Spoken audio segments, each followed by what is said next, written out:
오늘 우리에게 주시는 하나님의 말씀 계속 보도록 하겠습니다. 누가복음 5장 27절에서 39절까지의 말씀입니다.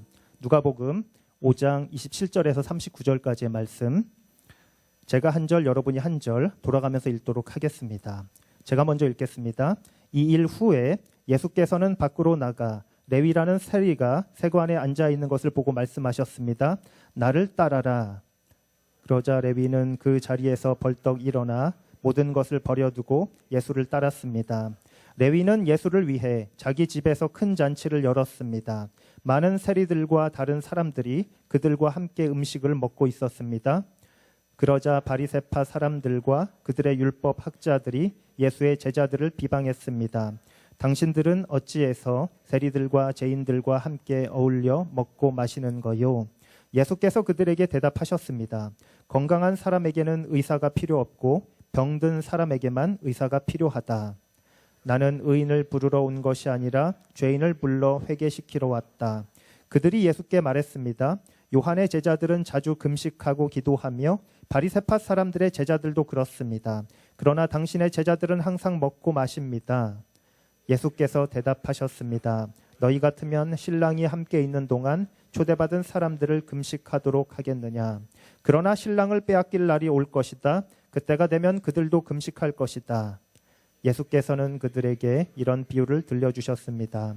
낡은 옷을 기우려고 새 옷을 자르는 사람은 없다. 그렇게 하면 새 옷이 찢어져 못 쓰게 되고 새 옷의 조각도 낡은 옷에 어울리지 않기 때문이다. 또 새 포도주를 낡은 가죽 부대에 넣는 사람도 없다. 그렇게 하면 새 포도주가 그 부대를 터뜨려서 포도주는 쏟아지고 부대도 못 쓰게 될 것이다. 새 포도주는 함께 읽겠습니다. 묵은 포도주를 마시고 나서 새 포도주를 원하는 사람은 없다. 묵은 것이 좋다고 여기기 때문이다. 아멘. 네, 누가복음 5장 27절에서 39절 말씀, 새 포도주는 새 부대라는 제목으로 우리 김영창 목사님 나오실 때 우리 박수로 환영하도록 하겠습니다.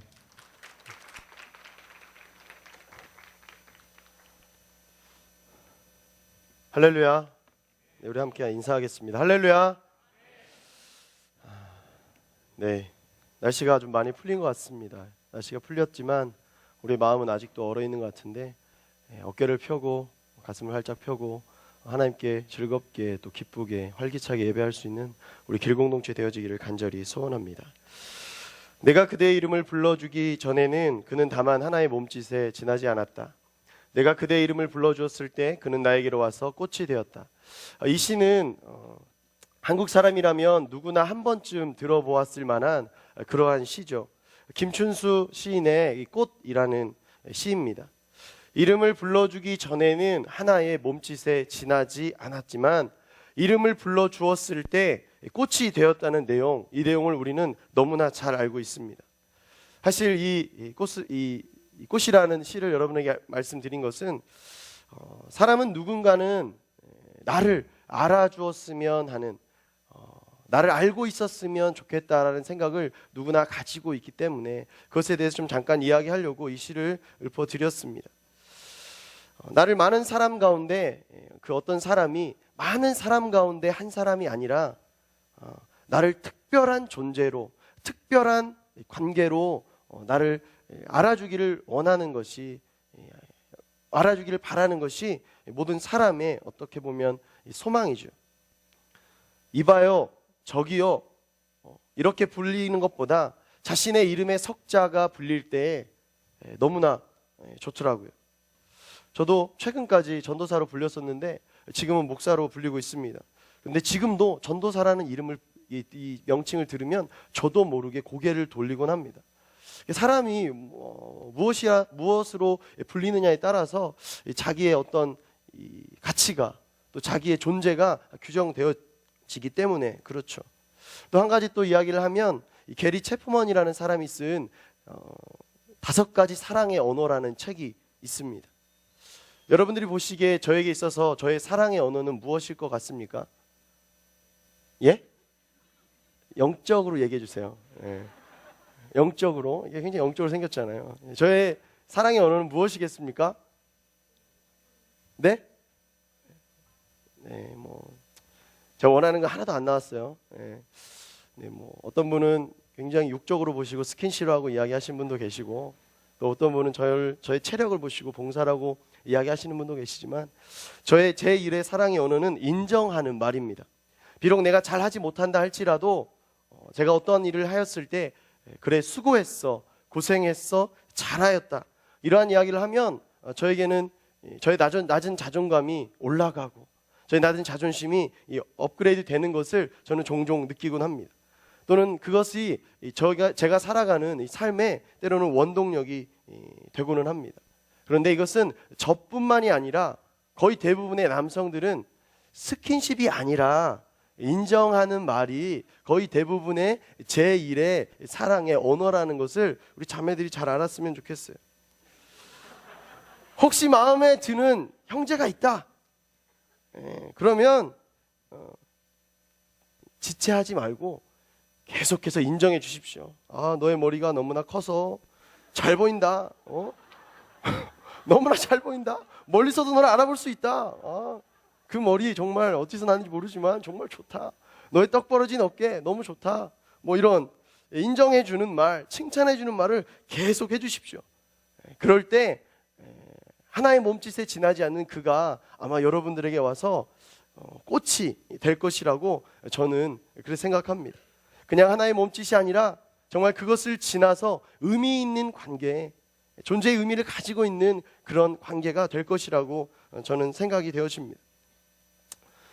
저에게는 제가 전에도 말씀드렸지만 대학부에 있을 때 지체들이 저에게 알려준 저의 매력, 볼매, 체력이라는 매력이 있죠. 하나님께서 저에게 체력 외에 또 한 가지 주신 매력이 있어요. 그것은 무엇이냐면 믿든지 안 믿든지 간에 제가 이야기하면 기억력이라는 것을 저에게 주셨어요. 남들보다 아주 조금 더 허락해 주신 것 같습니다. 그래서 다른 사람의 누군가의 이름을, 누군가의 얼굴을 매칭시켜서 기억하는 것이 조금은 더 편한 것 같더라고요. 어렸을 때는 별로 이것이 쓸데가 없다라고 생각했는데 사역을 할 때 되니까 너무나 이것이 정말 하나님이 나에게 준 최적화된 달란트다, 매력이다라고 이야기할 수 있겠더라고요. 그런데 아무리 기억력이 좋아도 그 사람의 얼굴과 이름을 매칭해서 기억하는 건 그냥 기억해야지 하고 기억한다고 해서 기억되는 것이 아니라, 제가 많은 경험을 통해서 알게 된 것은 무엇이냐면, 그와 내가 한마디 말을 섞었을 때, 그와 함께 식사하면서 함께 어떤 일을 했을 때 몇 번인지 모르겠지만 몇 번의 이름을 불러 보았을 때 그의 이름이 제 머리에 기억되는 것을 종종 경험하게 됩니다. 물론 너무나 평범한 이름, 너무나 평범한 얼굴로 저를 굉장히 괴롭히시는 분도 있어요. 좀 특징을 알려주면 참 좋을 텐데. 근데 7번 정도 들으면 제가 입력을 하게 됩니다. 그래서 혹시 제가 이름을 모른다, 그러면 7번까지는 참아주시면 제가 어떻게든 다 외워서 여러분에게 인사를 하도록 하겠습니다. 새가족들에게 늘 하는 이야기고 제가 잘 알지 못하는 분들에게 하는 이야기지만, 저는 인사를 할 때 이렇게 손을 들면서 인사를 하면 이름을 아는 거예요. 눈을 보면서 이렇게 인사를 하면 같이 그냥 손 흔들면서 인사를 하면 돼요. 근데 제가 이렇게 인사를 하면 얼굴을 모르는 거예요. 이름이 생각이 안 나고 얼굴을 모르기 때문에 이 사람이 누구지? 이 생각이 될 때 이렇게 인사를 하게 됩니다. 혹시 제가 여러분에게 이렇게 인사를 하게 될 때, 이분이 아직 내 이름을 모르는구나, 손을 흔들면서 찾아와서 나 이름은 누구누구입니다라고 이야기해 주시면 제가 창피해서라도 이름을 빨리 기억할 수 있을 것 같아요. 혹시 저와 고개를 숙여서 인사하는 관계를 가지신 분이 있다면 하루속히 손을 흔들면서 인사할 수 있는 사이가 되었으면 좋겠습니다. 이름을 안다는 것, 그 이름을 부를 수 있는 사이가 된다는 것은 사실 저에게 있어서는 너무나 중요해요. 얼마나 중요하냐? 사실 이것을 말해줄 수 있는 사람이 제 주변에 2사람이 있습니다. 이름을 부르는 것 그 자체가 좋은 것을 나타낼 수 있는 사람이 저에게 주변에 지금 가만 보니까 2명이 있더라고요. 말씀을 준비하면서. 누구겠습니까? 한 명은 저의 아름다운 아내고요, 한 명은 지금 저와 함께하는 대표 MC입니다. 대표 MC가 자기를 예화로 쓸지 몰랐을 거예요. 죄송합니다. 아내를 아시는 분은 아시겠지만 저희 아내는 제가 교육자로 있을 때 저희 공동체의 순원이었어요. 순원이었습니다. 순원에 지나지 않던 사람이 제가 그의 이름을 불러 주었을 때, 그리고 그는 저에게 그 부르심에 순종했을 때 그는 저에게로 와서 꽃이 되었죠. 네. 더 깊은 관계, 더 좋은 관계가 될 수 있었다는 것이죠. 대표 MC 신동환이라고 아시면 좋을 것 같습니다. 대표 MC 손을 한번 들어주세요. 네. 네. 한때 대학부에서 굉장히 잘 나가던 대표 MC였어요. 근데 청년부에 왔는데 이 사람이 정착을 못하고 자꾸 숨어서 돌아다니는 것이죠. 이리저리 방황하던 지금과는 사뭇 다른 그의 어떤 리즈 시절이 있었어요. 네. 그 시기에 정착하지 못하고 돌아다니던 그 시기에 저와 눈이 딱 마주쳤고 저는 그의 이름을 불러서 길공동체의 자막으로 꽂아 넣었습니다. 그리고 그는 자막에서 진행팀장을 거쳐서 지금 제가 다시 대학부에 갔다가 다시 길공동체에 오니까 대표 MC가 되어 있더라고요. 역시 하나님은 대단하신 분이라는 것을 깨닫는 귀한 부르심인데, 어쨌든 둘 다의 경우에 제가 혹시 이름을 부르지 않았더라면, 내가 그를 잘 알지 못했더라면 아마 지금 저에게 있어서 가장 가까운 두 사람이 되지 못했을 것이라고 저는 생각합니다. 이렇게 그냥 단지 이름을 부르는 것이지만, 그 이름을 불러서 그를 기억하는 것이지만, 서로 이름을 부르고 그 부르심에 응답하고 반응할 때 그 둘의 관계는, 그들 간의 관계는 이 관계의 변화를 넘어서 삶의 변화를 가져오는, 이 삶의 변화가 찾아오게 된다라는 것이죠. 오늘 말씀 가운데도 이 부르심에 순종한 사람에게 찾아온 삶의 변화를 통해서 우리가 알아보기를 원합니다. 오늘 말씀 가운데 27절, 8절의 말씀 우리 한번 같이 보도록 하겠습니다. 27절, 28절 시작.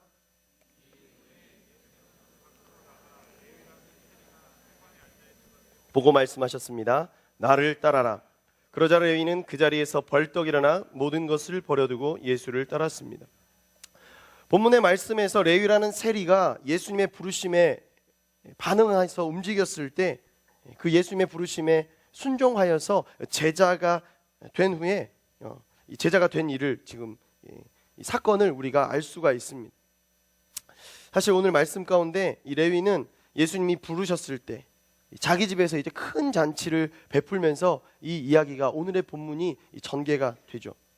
사실 오늘 말씀에서 제자로 불렀던 그 사람, 이 레위라는 사람은 어떠한 사람이었는가? 예수님께서 부르셨던 이 사람의 신분은 세리라는 신분을 가지고 있었습니다. 이 세리는 사실 어떻게 보면 매국노라고 이야기할 수 있을 정도로 이스라엘 백성들에게서 이게 돈을 갈취 혹은 착취해서 로마 제국에게, 총독에게 바치는 그러한 일을, 그래서 그 딱 정해진 금액만 거두면 되는데 더 많은 것을 착취해서 자기의 배를 불리는 그러한 사람들이 너무나 많았습니다. 그래서 죄인을 세리와 창기, 이 두 가지를 놓고 크게는 죄인이라고 성경에서는 늘 이야기를 합니다. 근데 오늘 말씀에서 예수님께서 이 죄인이라고 이스라엘 백성들 가운데 가장 크게 기억되는 이 세리를 예수님께서 제자로 부르시더라고요. 이것을 보면서 예수님은 왜 이 세리를 제자로 부르셨을까? 그런데 이 부르심 가운데 발견할 수 있었던 것은 무엇이냐면, 세리라는 사람이 예수님께서 부르셨을 때 그가 죄와 사망의 권세에 놓여 있었는데, 예수님께서 그를 부르셨을 때 그가 죄와 사망에서 자유와 생명으로 옮기워지게 되었다는 것을 알 수 있더라고요. 예수님의 부르심은 그냥 우리가 그냥 누구의 이름을 부르는 그런 의미 없는 부르심이 아니었습니다. 사실 레위를 부르신 예수님이시지만 저는 이 말씀을 보면서 힘과 용기를 얻었습니다.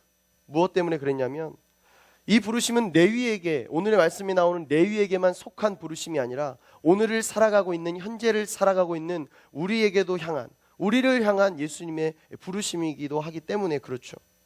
세리를 제자로 부르신 예수님께서는 하나님 나라의 일꾼이 조건과 또 자격이 아니라 하나님의 제자가 되는 것, 그 부르심을 받을 수 있는 것은 나의 어떤 섬김과 나의 행위가 아니라 하나님의 은혜로, 온전한 하나님의 은혜로 이루어진다라는 것을 우리에게 말씀하여 주고 계신다는 것이죠. 사실 2주 전의 말씀 가운데서도 어부 베드로를 예수님께서는 제자로 부르시는 것을 우리가 말씀을 통해서 들었습니다. 사실 어부 베드로도 그렇게 뛰어난 사람은 아니었습니다.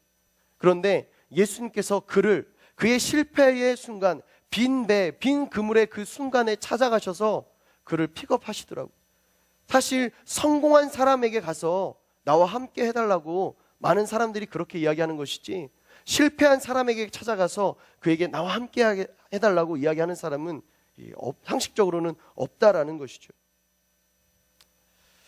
사실 오늘 세상적인 눈으로, 세상적인 관점을 가지고 제자를 찾는다면 사실 오늘 말씀 가운데서 나오는 바리새인을 예수님께서는 제자로 삼는 것이 오히려 그 하나님의 일꾼을 찾는데 적합한지 모르겠습니다.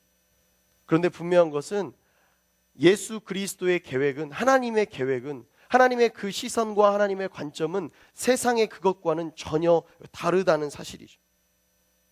27절의 말씀에 보면 세관에 앉아있는 레위를 보고 예수님께서 나를 따라라 라고 말씀하시는 것을 보게 됩니다. 그런데 오늘 말씀해 보니까요, 그냥 레위를 보실 때 그냥 쳐다보신 것이 아니라, 사실 원어를 보시면 그냥 스쳐 지나가듯이 보는 것이 아니라 그를 주목하여 집중하여 보셨다는 것을 원어를 보면 알 수가 있습니다. 예수님은 아무리 이 레위가 세상 사람들에게 천대받고 있고 그리고 인정받지 못하는 그런 어떤 직업을 가지고 있는, 오히려 무시당하고 있는 직업을 가지고 있는 이 레위를 그의 조건과 용모와 직업과 그의 배경을 보지 않으시고 그의 내면을 보시고 그의 영혼을 주의 깊게 살펴보시고 그를 제자로 부르셨다는 것을 오늘 말씀은 우리에게 이야기하고 계십니다. 사실 이 말씀을 보면 우리에게도 희망이 있죠. 아무리 나의 모습이 초라하다 할지라도 예수님은 나의 겉모습을 먼저 보시지 않는다는 거예요. 나의 모습이, 나의 상황이, 나의 조건이 세상 사람들이 주목하여 보는 그러한 겉모습이 아니라 할지라도 예수님은 나의 겉을 보기 전에 나의 내면을, 나의 영혼을 먼저 보신다는 사실이에요. 베드로를, 레위를 주목하여 보신 그 예수님은 사실 지금 이 순간 이 자리에 앉아있는 나를, 여러분을 주목하여 보고 계시고 또 언제나 주목하여 보시는 나를 언제나 부르고 계신다는 사실을 저는 여러분들이 믿으시기를 바랍니다. 사실 이렇게 부르시는 예수님, 그 부르시는 예수님이 있을 때 우리는 어떻게 반응하는 것이 맞는가? 굉장히 어렵죠. 사실 오늘 간증하신 두 분의 선교사님, 백승희 선교사님, 저도 맨날 여기서 우는데 죄송해요. 저 때문에 이게 여기 자리가 우는 사람의 이 자리가 된 것 같아요.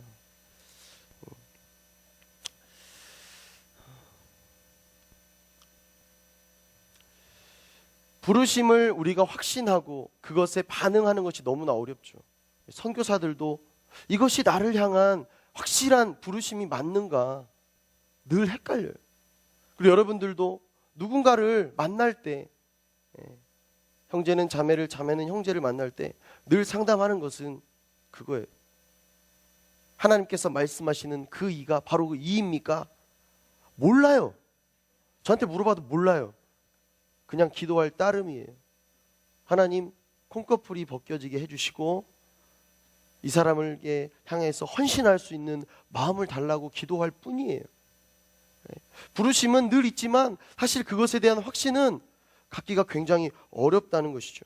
그런데 오늘 말씀에 보니까요, 레위가 어떻게 반응해야지 되는지를 말씀을 통해서 우리에게 이야기를 해주더라고요. 첫 번째로 레위는 어떻게 반응했는가? 오늘 말씀해 보니까 레위는 망설임 없이 그곳에서 그 자리를 박차고 일어났다라고 기록이 되어져 있더라고요. 결단하고 확신하고 일어섰다는 거예요. 사실 그 자리에 그 세리가 세관에 그냥 자리에 앉아 있었다면 아무런 변화는 없었을 거예요. 그런데 자리에서 일어났을 때 변화가 시작되었다라는 것이죠. 나의 삶 가운데 하나님, 나는 왜 어떠한 변화가 일어나지 않습니까? 하나님, 나도 이 변화를 경험하고 싶은데 왜 나에게는 아무런 일이, 하나님의 기적이 일어나지 않습니까? 원망하고 불평하고 불만할 때가 우리는 종종 있습니다. 그런데 분명한 것은 무엇이냐? 내가 결단하고 확신한다 할지라도 내가 지금 앉아있는 그 자리에서 일어나지 않는다면, 하나님의 그 부르심에 순종함으로 벌떡 그 자리를 박차고 일어나지 않는다면 우리의 삶에는 어떠한 변화도 절대 일어나지 않는다는 사실이에요. 두 번째로 레위는 어떻게 반응했는가? 레위는 모든 것을 버렸어요. 지금까지 그가 쫓던 것은 무엇이었는가? 재물이라는 것이었어요. 물질이라는 것이었습니다. 그런데 그것은 깨끗하지 못한 것, 떳떳하지 못한 물질과 재물이었습니다. 또한 그러한 직업이었어요.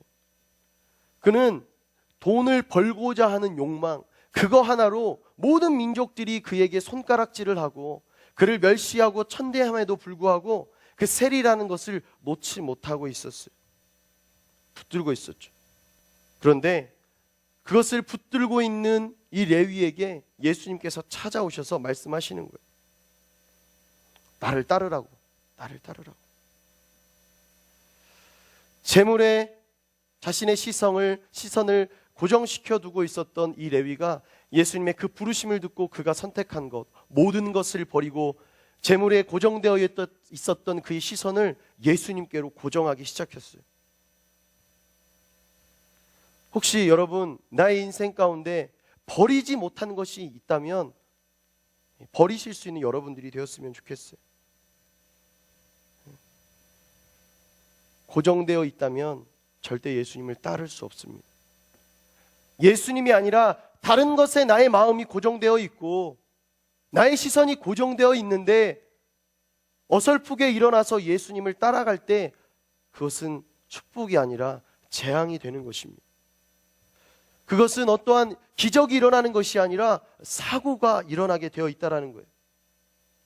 혹시 여러분 가운데 버리지 못해서 양손은 가득히 쥐고 있는 것이 있다면, 나의 두 눈에 고정하고 있는 것이 있다면 하루빨리 그것을 버리고 주님에게 여러분의 시선과 여러분의 마음을, 아니 여러분의 영혼을 고정할 수 있게 되어지기를 간절히 소원합니다. 어려울 것 같지만 먼저는 내가 나의 시선을, 나의 마음을, 나의 영혼을 주님께 고정하기로 결단한 순간 내가 버리지 못했던 것이 저절로 버려지게 되어 있다는 거예요. 내가 내려놓지 못했던 것이 저절로 내려놓게 되어 있다는 사실입니다. 나의 힘이 아니라 나는 그저 주님만을 주목할 뿐인데 주님이 나의 마음 가운데 들어오셔서 그것을 내려놓을 수 있도록 허락하여 주신다는 사실입니다. 세 번째로 이 레위의 반응은 어떠한 반응이었는가?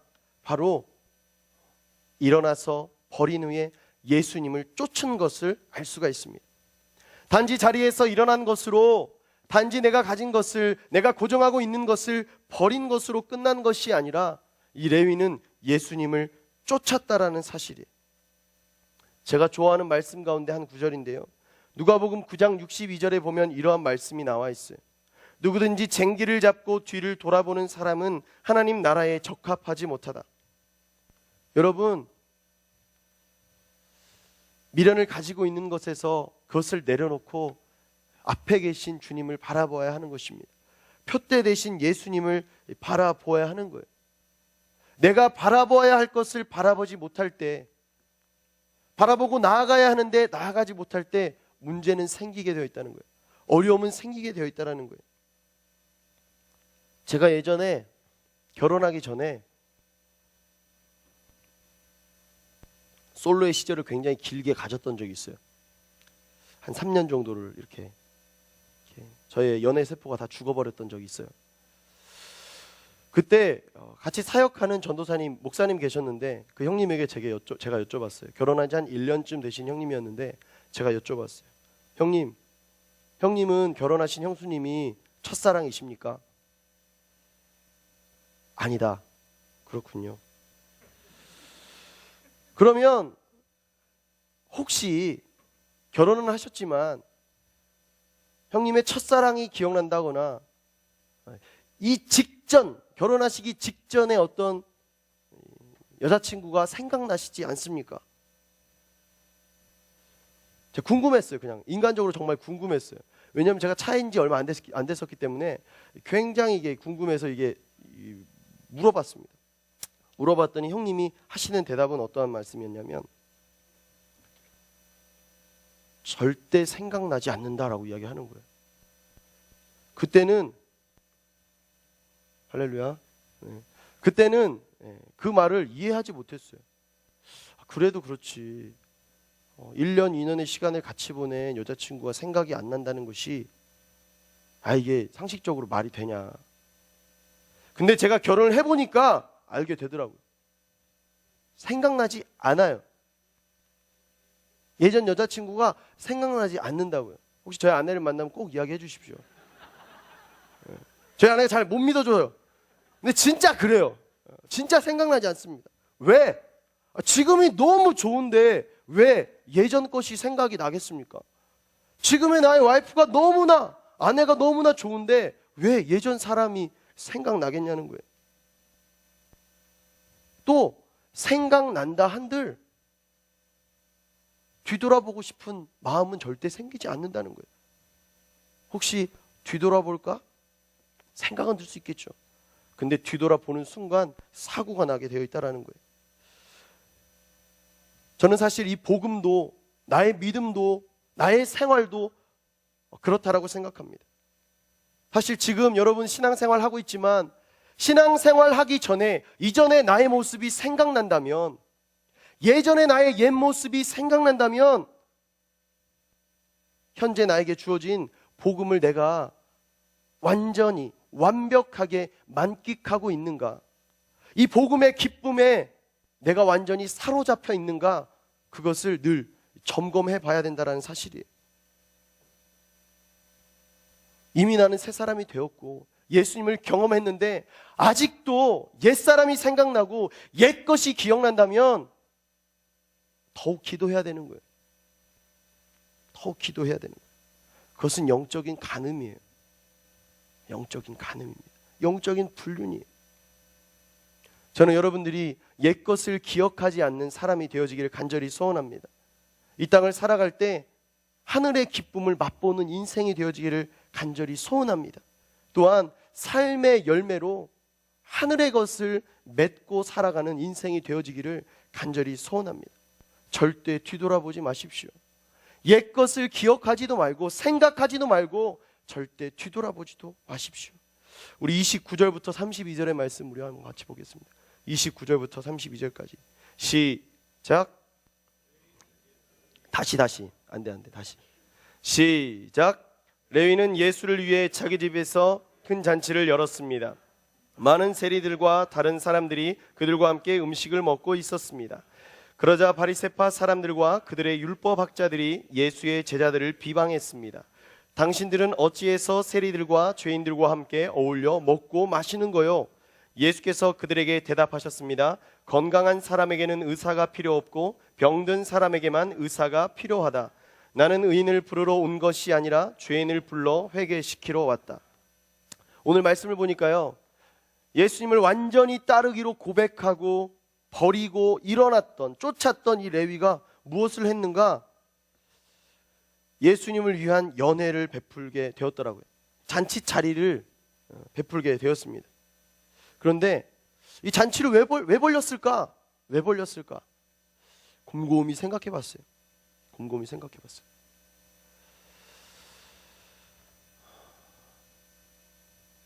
잔치를 벌인 이유를 곰곰이 생각해 보니까 저에게 들었던 생각은 무엇이었냐면, 레위가 예수님을 따르기로 정말 작정했을 것 같다라는 생각이 들더라고요.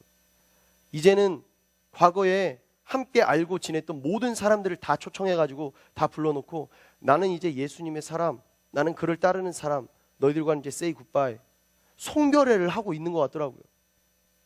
송별회. 그런데 분명한 것은 레위가 베풀었던, 열었던 이 잔치가 그냥 잔치로 끝나지 않았다는 거예요. 아까도 이야기했지만 자기가 알고 지냈던 모든 세리들 다 불러들인 거예요. 모든 사람들을 다 불러들인 거예요. 그리고 그 가운데서 예수님이 레위가 제자가 됐음을 선포하는 거예요. 그리고 많은 사람들을 회개하도록 하는 놀라운 사역의 현장, 역사의 현장, 기적의 현장이 되더라는 것이죠. 여러분, 레위 한 사람이 예수님의 부르심에 순종하여 결단하고 그의 모든 것을 버리고 예수님과 함께하기 위해서 잔치를 베풀었을 때 그 주변에 있던 많은 사람들이 예수 그리스도를 만나게 되는 계기가 되었다는 사실이에요. 한 사람이 부르심에 순종하면요, 많은 사람들이 그 부르심의 부스러기 은혜를 경험하게 되는 것입니다. 경험하게 된다. 사실 레위가 그 주변에 있는 세리들, 죄인들을 다 불러들일 때 저 같으면 약간 부끄러웠을 것 같아요. 왜? 자신의 모든 치부를 다 드러내야 되잖아요. 자기가 알고 지내는 사람이 다 세리예요. 다 죄인이에요. 불러놓고 보니까 다 죄인 덩어리들이에요. 마음 어렵겠죠. 그런데 부끄러운 그 삶의 자리에, 삶의 한가운데 레위가 결단함으로 예수 그리스도를 초청하여 모셔 드리니까 예수 그리스도의 사역이 그의 삶의 한가운데, 그의 삶의 정중앙에서 그 사역이 일어나게 되더라는 것이죠.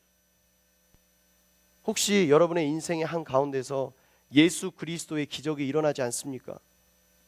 예수님의 놀라운 사역들이 일어나지 않습니까? 그러면 점검해 봐야 돼요. 나는 진짜 예수님을 나의 삶의 한가운데로 불러들였는가? 점검해 봐야 돼요. 기적이 일어나지 않는 것을 불평하고 불만하는 것이 아니라, 원망하고 기도하는 것이 아니라, 진짜 나의 삶의 한가운데에 예수 그리스도를 초청한 나의 모습이 있는가 점검해 봐야 된다는 사실이에요. 저는 능력이 별로 없기 때문에 매번 어떠한 이 사역이 과부하가 걸릴 때마다 늘 좌절하곤 합니다. 그런데 좌절하지만 그 좌절 가운데 또 일어설 수 있는 것은 저희 한가운데 예수 그리스도가 중심을 잡고 있기 때문이라고 늘 생각해요. 여러분, 제가 아이를 키우니까 오뚜기라는 것을 보잖아요. 오뚜기를 계속 때려도 계속 일어나요. 짜증날 정도로 때려도 계속 일어나요. 근데 일어날 수 있는 것은 무엇이냐면 그의 한가운데 중심에 무게추가 있기 때문에 그렇다는 거예요. 하나님의 사람의 무게추는요, 예수 그리스도가 되어질 때 우리는 어떠한 어려움도 아픔도 이겨낼 수 있는 오뚜기가 될 수 있는 거예요. 모든 일어날 수 없다라고, 제기할 수 없다라고 이야기하는 순간에도 일어나는 기적이 모두가 경험하게 된다라는 사실이죠. 사실 죄인이었던 레위도 주의 부르심에 순종하고 삶의 그 자리에 모시어 드리기만 했는데, 사실 그가 한 게 별로 없어요. 그냥 부르심에 순종한 것밖에 없어요. 그리고 그의 집으로 예수님을 초청한 것밖에 없어요. 근데 별로 한 게 없다 할지라도 한가운데로 들어오시니까 예수님이 사역을 하시기 시작하시더라는 것이죠. 물론 주의 일을 할 때 저항이 일어나기도 합니다. 나의 삶에서. 왜 그런지 아십니까? 어설픈 의인 100사람보다 진정으로 회개하는 한 사람을 사탄마귀 권세는 더 무서워하기 때문에 그래요. 내가 정말 예수 그리스도를 따르기로 결단하고 예수 그리스도를 나의 인생의 한 복판으로 정중앙으로 모시고 들어왔는데 어려움이 생긴다. 그러면 제대로 된 방향 가운데로 가고 있다고만 생각하시면 돼요. 아, 사탄마귀 권세도 나의 이 길을 가로막으려고 하는구나, 방해하려고 하는구나, 내가 제대로 된 길을 걸어가고 있구나.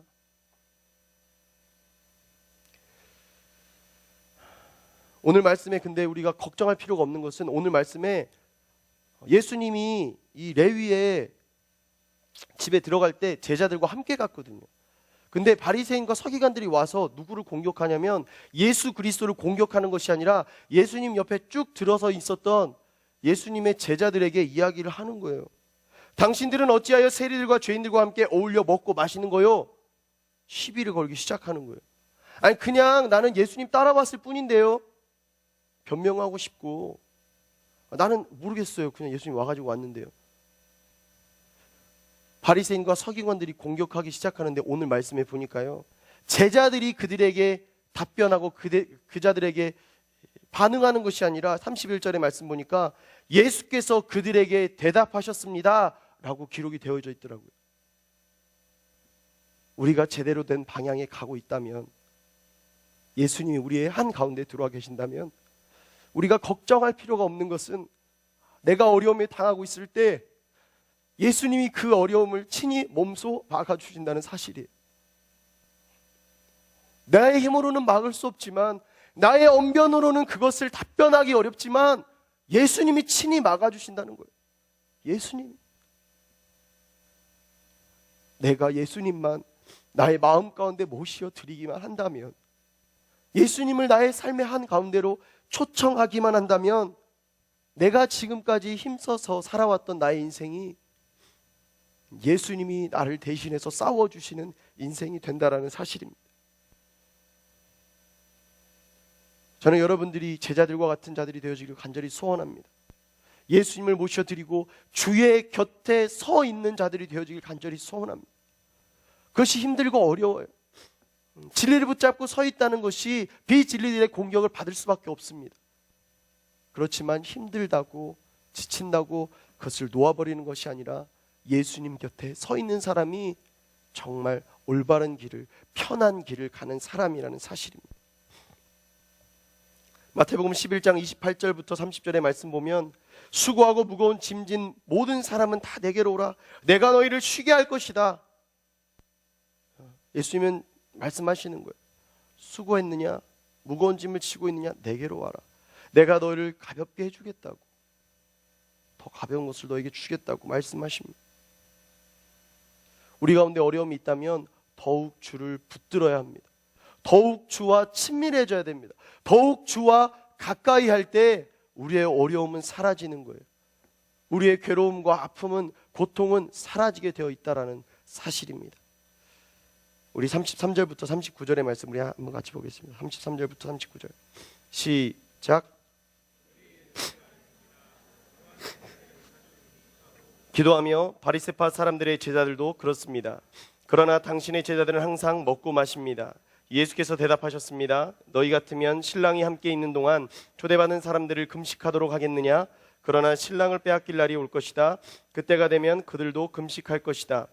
예수께서는 그들에게 이런 비유를 들려주셨습니다. 낡은 옷을 기우려고 새 옷을 자르는 사람은 없다. 그렇게 하면 새 옷이 찢어져 못쓰게 되고, 또 새 포도주를 낡은 가죽 부대에 넣는 사람도 없다. 그렇게 하면 새 포도주가 그 부대를 터뜨려서 포도주는 쏟아지고 부대도 못쓰게 될 것이다. 새 포도주는 새 부대에 담아야 한다. 묵은 포도주를 마시고 나서 새 포도주를 원하는 사람은 없다. 묵은 것이 좋다고 여기기 때문이다. 저를 잠깐 봐주시겠습니까? 제가 요즘에 제대로 살이 오를 대로 올랐어요. 자꾸 먹었더니 저는 스트레스를 먹는 것으로 풀어요. 몸에 좋지 않아도 다른 사람이 몸에 좋지 않은 거 먹지 않도록 제가 다 먹어버려요. 세상에 있지 않도록 다 먹어버립니다. 근데 스트레스가 좀 있었는지 자꾸 먹을 것에 손이 가더라고요. 결국에 이렇게 됐어요. 근데 가뜩이나 살 때문에 화가 나는데 오늘 말씀 보니까 금식하지 않는다고 바리새인들이 예수님의 제자들에게 이야기하는 것을 보고 바리새인이 더 미워지더라고요. 사실 말씀 가운데 금식하지 않는 예수와 제자들을 바리새인이 먹기만을 탐하는 자로 여기는 것을 볼 수가 있습니다. 그런데 이 바리새인들이 바보예요. 멍청한 거예요. 왜 그렇습니까? 그들은 진짜 예수님이 무엇을 하고 있는지를 모르기 때문에 그렇게 얘기하고 있다는 사실이에요. 죄인들과 함께하고 죄인들을 회개해서 하나님의 사람들을 만드는 놀라운 기적의 사역을 하고 있는 예수님의 그 사역을 그냥 먹고 마시는, 그들과 함께 먹고 마시는 일로 폄하하고 있다라는 것이죠. 바리새인과 세리들에게 비치는, 서기관에게 비치는 세리와 죄인들의 모습은 그냥 불결한 존재일 뿐이에요. 함께 하고 싶지 않은 존재일 뿐이에요. 예수님이 보듯이 치유와 돌봄의 대상으로 여기지 못하고 있다는 거예요. 예수님의 사역이 먹고 마시는 것이 전부였습니까? 아니었다라는 거예요. 예수님은 그들로 하여금 지금 그들을 대상으로 돌봄의 사역을 하고 있다는 거예요. 마치 우리들이 군부대 사역을 하고 있는 것처럼, 북한 선교 사역을 하고 있는 것처럼, 우리가 순모임을 할 때 물론 많이 먹지만 먹는 것으로 끝나는 것이 아니라 말씀을 더 많이 먹고 있잖아요. 그것처럼 그렇게 바라봐야 되는데 그렇게 바라보지 못하고 있었기 때문이라는 것이죠. 근데 우리가 기억해야 될 것이 있습니다. 바리새인과 같은 착각을 하고 오해를 하지 않기 위해서는, 잘못된 생각을 갖지 않기 위해서는 하나님의 사람이 하는 것 가운데 그냥 눈으로 보이는 것으로 끝나는 것은 없다라는 사실이에요. 예수님이 먹고 마시고 계시지만 먹고 마시는 것으로 끝나는 것이 아니에요. 우리가 노방에서 찬양한다 할 때 그냥 울리는 메아리 같지만 그것이 그냥 울리는 메아리로 끝나는 것이 아니라는 거예요. 우리가 쓰레기를 줍지만 그 쓰레기를 줍는 것으로, 하나님의 사람이 쓰레기를 줄 때는 그것이 그냥 끝나는 것이 아니라는 거예요. 이렇게 예수님과 또 예수님의 제자들의 사역을 이 바리새인과 서기관들이 폄하하고 있을 때 예수님께서 말씀을 하시더라고요. 낡은 옷과 새 옷, 그리고 새 포도주와 새 부대, 이것에 대해서 말씀하시더라고요. 이것을 보면서 왜 예수님이 이 말씀을 하셨을까? 시간이 계속 가고 있는데 이것까지 얘기해야 될 것 같아요. 예수님은 왜 이 말씀을 하셨을까? 이 말씀을 통해서 별로 이렇게 연관성이 없어 보이는데 왜 이 말씀을 하셨을까? 먼저는 예수님께서 우리에게 버려야 될 것이 있다라고 말씀하시는 것 같더라고요. 내가 가지고 있는 헌 부대를 버리라고 말씀하시는 것 같더라고요. 이 헌 부대라는 것은 유대인의 율법, 유대인의 낡은 어떤 구속을 하는 낡은 체제예요. 사람들을 억압하는 굴레 같은 것입니다. 그런데 예수님께서는 이것을 버리라고 말씀하시는 거예요. 왜? 예수님을 영접한 사람은 새 포도주와 같은 사람들이기 때문에 새 부대에 담겨야 된다는 거예요. 이전에 지녔던 옛적 삶의 흔적들을 다 버려야 되기 때문에 그렇다는 것이죠. 누구든지 그리스도 안에 있으면 새로운 피조물이라고 말씀하시는 거예요. 이전 것은 지나갔으니 보라 새 것이 되었도다. 그렇죠. 우리는 헌 부대를 버려야 합니다. 내가 하나님의 사람이고 예수 그리스도를 영접했다면 헌 부대를 버려야 합니다. 또한 예수님이 우리에게 또 말씀하시는 것은 무엇이냐? 새 부대로서 예수님을 영접하라고, 새 부대에 담아야 된다라고 이야기하고 있다라는 거예요. 새 것을, 새 길을 우리에게 더하여 주십니다. 그런데 옛 것에 붙들려 있는 사람은, 옛 것에 마음이 고정되어 있는 사람은 새 것을 보지 못하기 때문에 그렇다는 것이죠. 마지막으로 세 번째로, 우리는 새 포도주라고 이야기했죠. 예수님 영접한 사람. 새 포도주는 잘 발효가 되어야 합니다.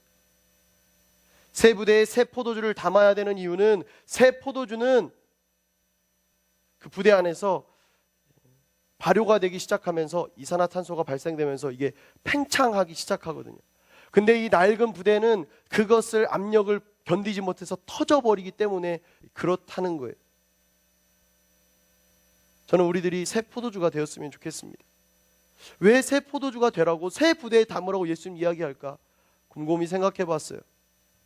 근데 새 포도주는요, 산소를 완전히 차단해야 되거든요.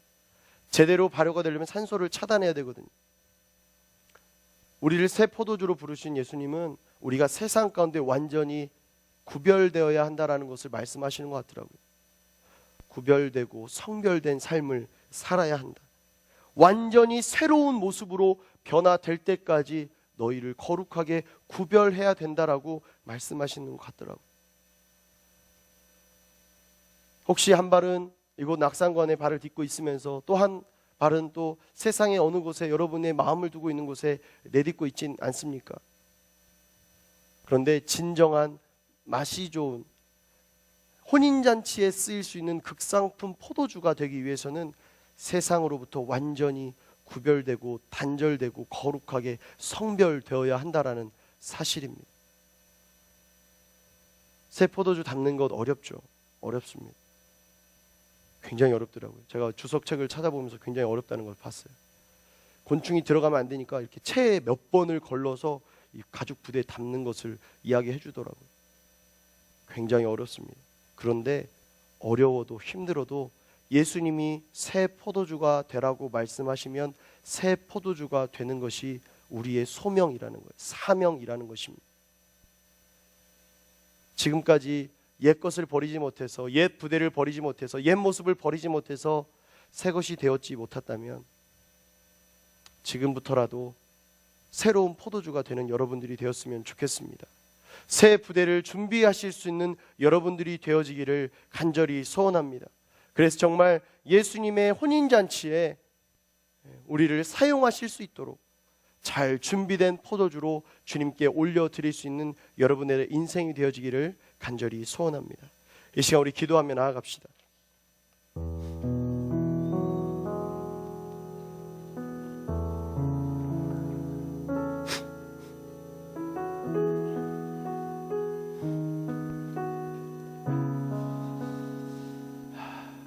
이 시간 우리 한 가지를 놓고 기도합시다. 우리 한 가지를 놓고 기도할 때 하나님은 레위를 부르실 때 그의 직업과 그의 환경과 그의 조건을 보고 부르신 것이 아니라 레위의 내면을 보시고 주의 깊게 바라보시고 그를 제자로 부르셨음을 우리가 들었습니다. 하나님은 혹시 내가 준비되지 못했다 할지라도, 혹시 내가 조금의 부족함이 있다 할지라도 괜찮다고 말씀하세요. 괜찮다 아들아, 괜찮다 딸아, 네가 부족하면 그 부족함은 내가 채워줄 거야. 사랑한다 내 아들아, 사랑한다 내 딸아, 너는 전혀 걱정할 것이 없다. 세상에 누가 너를 넘어뜨리려고 찾아온다 할지라도 내가 너의 방패가 되어줄 거야. 내가 요새가 되어줄 거야. 내가 성루가 되어줄 거야. 내가 방패가 되어줄 거야. 하나님은 우리를 고아와 같이 내버려 두시는 분이 아니십니다. 내가 자리에서 일어나기만 하면, 내가 시선을 주께 고정하기만 하면, 따라 나서기만 하면, 그분을 모시어 드리기만 하면 하나님이 친히 모든 것을 다 주관하신다는 사실입니다. 이 시간 우리 한번 간절히 기도하며 나아갑시다. 이 시간 우리 간절히 기도하며 나아갈 때 여러분이 걱정하고 있는 것들을 다 내려놓기를 원합니다. 여러분이 고민하고 있는 것들, 여러분의 시선을 고정하고 있는 것들을 다 내려놓기를 원합니다. 이 시간 그것들을 다 내려놓고, 주님, 내가 주님 앞에 내가 고민하고 걱정하는 것들을 내려놓습니다. 내가 주님께 이 모든 것을 올려드립니다. 내려놓고 올려놓으며 예수 그리스도를 나의 삶의 한가운데로 초청하기를 간절히 소원하오니, 주여 나의 삶의 한가운데로 들어오셔서 나의 삶의 주인이 되어 주시옵소서. 나의 산성이요 요새요 방패요 성루가 되어 주시옵소서. 내가 주님만을 의지하며 신뢰하며 나아가는 믿음의 거룩한 연화가 되어지길 간절히 소원하오니 주여 역사하여 주시옵소서. 이것을 놓고 우리 간절히 기도하며 나아갈 때 주의 이름을 한번 부르고 우리 간절히 기도하며 나아가도록 하겠습니다. 기도하시겠습니다. 주여